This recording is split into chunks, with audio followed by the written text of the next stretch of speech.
appropriate. It says this in the rules, under the FAQ, word for word. Submissions are supposed to be creepy stories to spread around the internet for a bit of an adrenaline rush on those late nights alone. They're not real. They're not meant to be full of explicit gore or violence. They've always been simple stories. Sometimes overdone, sometimes with plenty of cliches or plot holes, but never truly chilling to the bone. Not before that night. As most of you probably know, Creepypasta.org receives plenty of submissions. I had started reading over submissions, deciding to help out after becoming a member. It was much harder than I had expected, to be honest. Most of the submissions I turned down didn't cross my mind even once after they had been rejected. Most violators followed a similar pattern. Blatant crappy pastas, grammatical errors far too frequent to ignore, and rewrites of previous pastas that had been done time and time again. Now, I'm quite the horror fanatic. I love movies, games, stories, anything with a macabre theme that would send chills down the spine. Unfortunately, being such a frequenter of these sites and sources resulted in a sort of immunity to the creepy.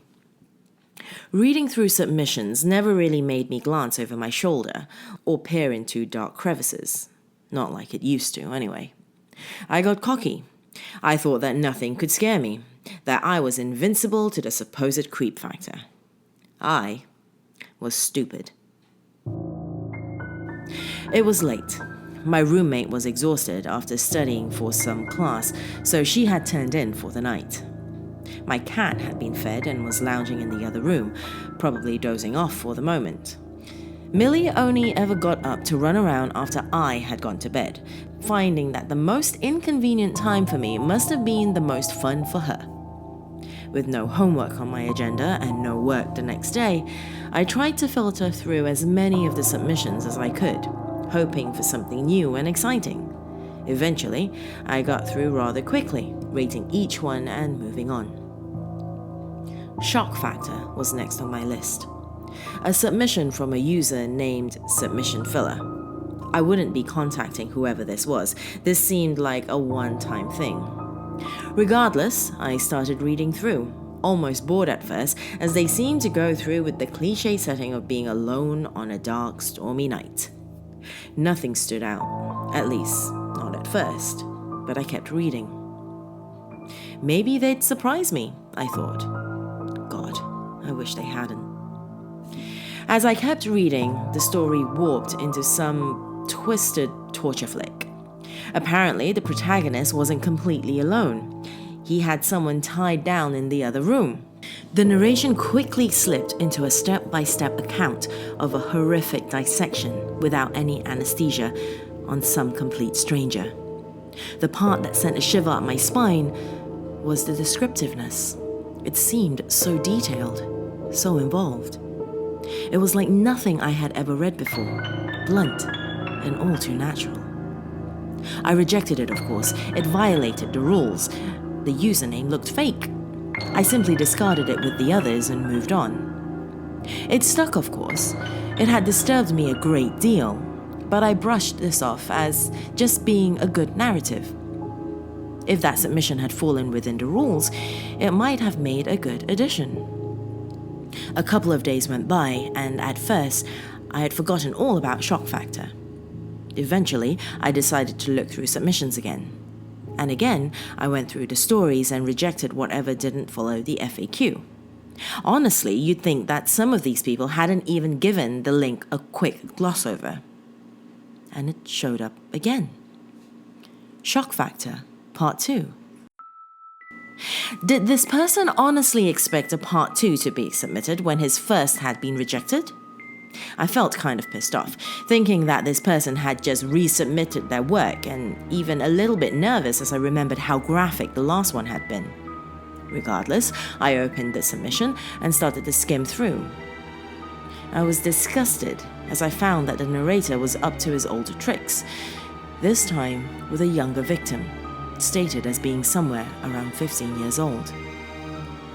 I didn't bother reading through the whole thing, as it somehow managed to disturb me more than the last one. Detailed accounts of torture and abuse went far beyond what I had ever wanted to read in my life. All the while, it had that extremely real feel to it. That tone that dragged me in and made me believe that this was some actual legitimate account for a brief moment, rather than some sicko's idea of a joke. A joke. A sick joke to play on the staff for rejecting his first story. That's what this must have been. It was discarded, and I didn't volunteer to help anymore after that. For a short while, I thought it was over, and went back to my normal everyday life. Classes, work, boyfriend, classes, work, boyfriend, classes. I began to slip back into my schedule, though memories of the Shock Factor series kept bubbling up over the next week or so. I assured myself that it was over, until I received an email titled Shock Factor Part 3 to my personal address. It was impossible. There was no way this guy could have gotten my personal email. I was unnerved, to say the least, by the fact that he'd found me.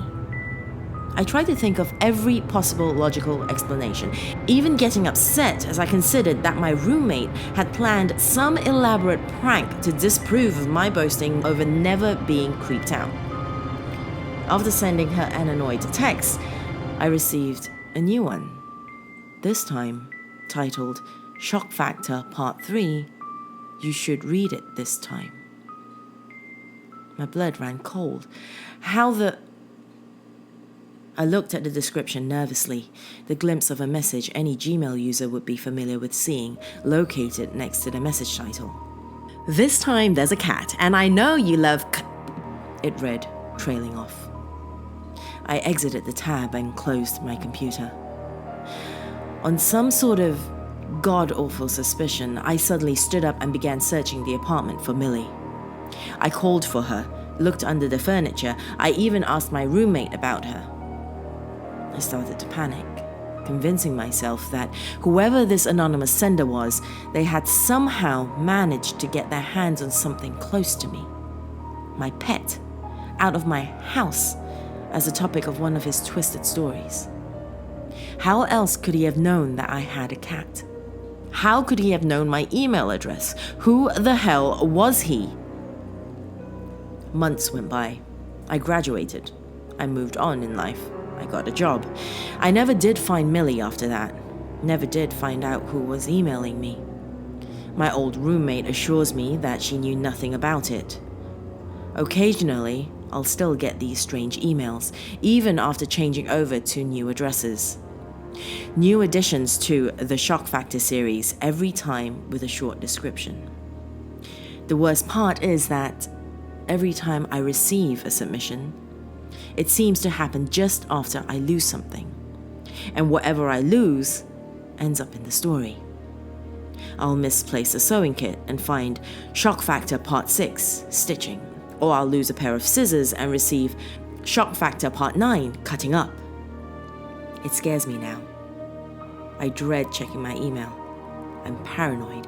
I never go out alone. It's putting a lot of strain on me and on my boyfriend.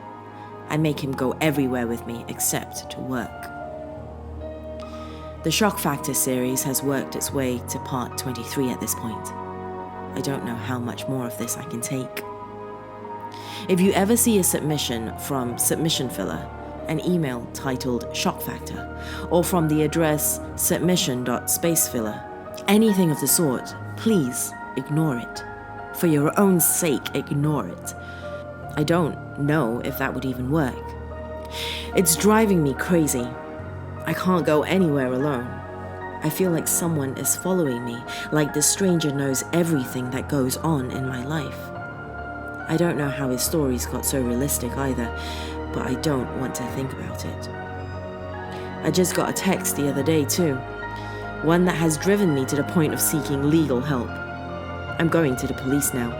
He has my phone number and he's not going to stay out of sight forever.